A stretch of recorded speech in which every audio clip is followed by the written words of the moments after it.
in the venule there. However, the epithelium that lines the sinusoid and even the basal membrane have fenestration, which means that they are discontinuous. The other place that has fenestration actually is the kidney, which I'll cover when I cover the urinary system, like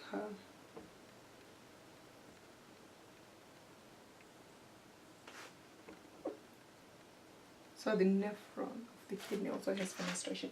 So the fenestration allows for that as blood is moving, the blood from the arterial, oxygenated blood from the arterial and deoxygenated but rich in nutrients and hormones, and other aspects, blood, as it moves towards the central vein, some of it filters, into this space here and communicates with the hepatocytes. Perhaps, for example, it will then, actually, perhaps the name of this space is called, I think it's just called the space of Disse. So it will filter into the space to allow for exchange. For example, say this blood is carrying, insulin, which is required by the hepatocytes. That insulin will be then released into there, taken up by the hepatocytes. And things like bilirubin. I think bilirubin is a better example because, this is blood that's carrying macrophages that have red blood cells, degraded red blood cells. Shall we just say hemoglobin, or shall we just, no, it doesn't matter, red blood cells that have been degraded and engulfed by macrophages. So this is the macrophage that has engulfed all of that. So as this blood is moving towards the central vein, material that is carried in the blood then filters through these fenestrations, and then this allows things like the degradation components to then be taken up by the hepatocytes. For example, here perhaps we're talking about the hemoglobin, and then the hepatocytes will then recycle this into bilirubin,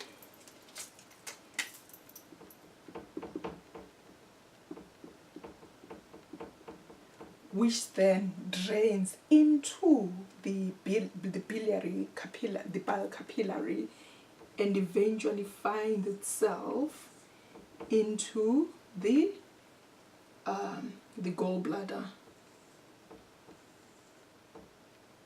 So this is the gallbladder.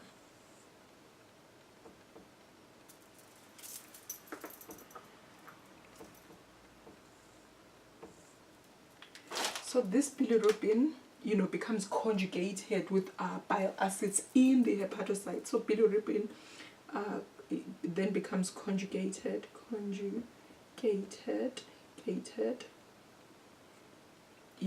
then becomes with obviously the bile acids and then cholesterol, and then it enters the canal of Herring to eventually enter the gallbladder as bile, which obviously will contain bilirubin.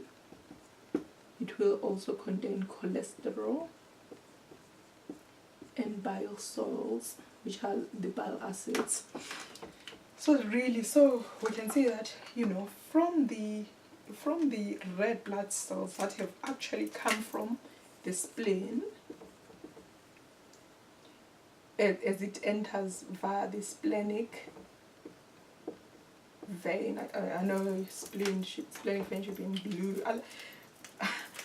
I don't know why, but I always like to just keep the consistent colors for veins and arteries. Splenic vein. So the splenic vein, like these red blood cells have been taken up by the macrophages for degradation because they are old macrophages in the spleen. So then they take up all these red blood cells, enter the splenic vein. then that splenic vein becomes the venue, which then brings in that blood, which is carrying those red blood cells for recycling, and that enters the sinusoid, and then that red blood cell, that macrophage carrying the red blood cell for degradation, then filters through into the space of Disse, is taken up by the hepatocyte, and the red blood cell is then degraded really, and we then form bilirubin within the hepatocytes, which is then conjugated with acid. I think is it cholic acid? Yes. There are two acids, in fact. Is then conjugated, and then it enters the biliary canaliculus, eventually reaching the gallbladder, eventually reaching the GI tract. So really, this is a nice, neat system of how, the blood from the GI tract and the split, from the GI tract eventually ends up in the IVC. But the important thing, what happens within the liver. So really, the important thing here is that as we look at the lobule, in the lobule, so the lobule will sort of have, the sinusoid, and then then the hepatocytes have two phases where there is the, I know I've already done it there, so much better there, but then this is a quick summary. So it will have, the sinusoid will then have, the lobule, this is the lobule, well then, these are the hepatocytes.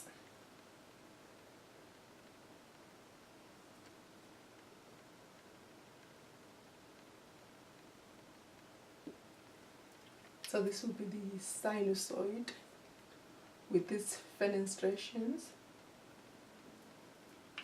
and then this will be the space of Disse, where exchange occurs. Exchange between the sinusoid and the hepatocytes occurs. Exchange occurs between the sinusoid and the hepatocytes, and then the hepatocytes have macrovilli on the sinusoid aspect, and then this aspect here is the biliary aspect. I really should have used different colors. I don't know why I haven't. Or perhaps I can just use different colors to show.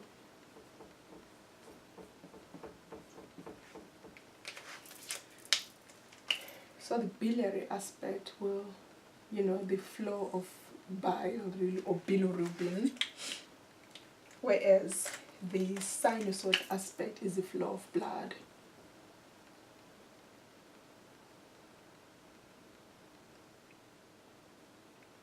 Sort of. So there is communication. The hepatocytes will communicate. The hepatocytes in each lobe will communicate with the sinusoid, which is the blood side. And the blood side, there is a space of Disse to allow for exchange, and it also communicates with the biliary side. So this is the bile side. That then allows for, the drainage of stuff such as bile,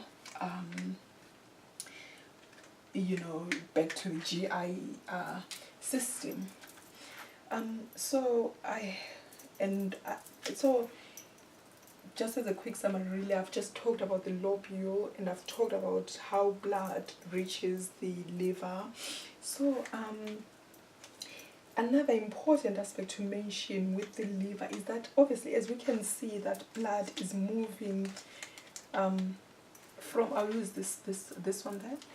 Blood is moving from the peripheral there to the central place. it means that there are zones of the liver is divided, the lobule is divided into zones. I'm trying to find a different pan. So there will be zone 1. I'll just use this one, or perhaps I can just use up to that. So there will be zone 1. These are based on the amount of oxygenation that is available.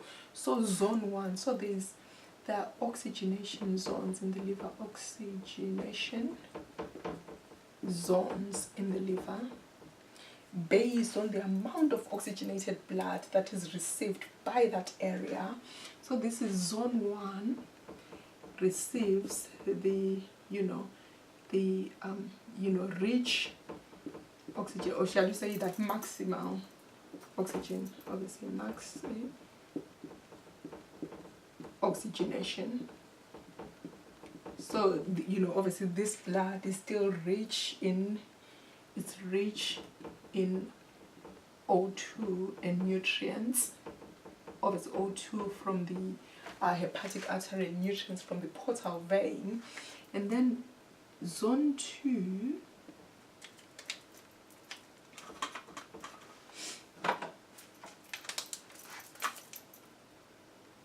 is intermediate. I'm not going to use yellow, I'll still use purple, because I don't think yellow can be seen. Receives intermediate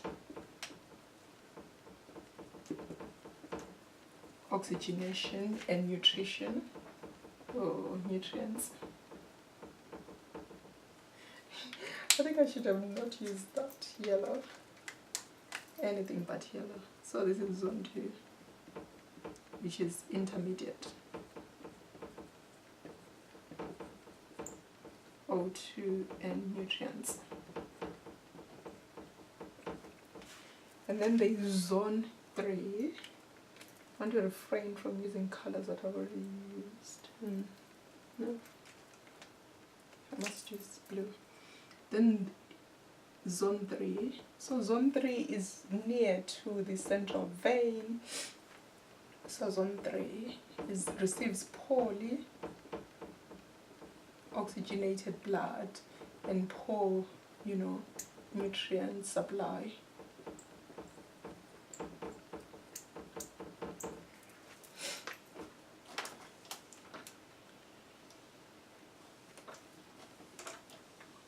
So really, in terms of pathology, the division of zones are quite important in terms of pathology, because it means that pathologically,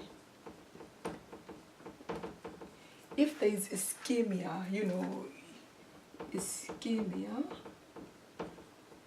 will result in a necrosis of zone 3,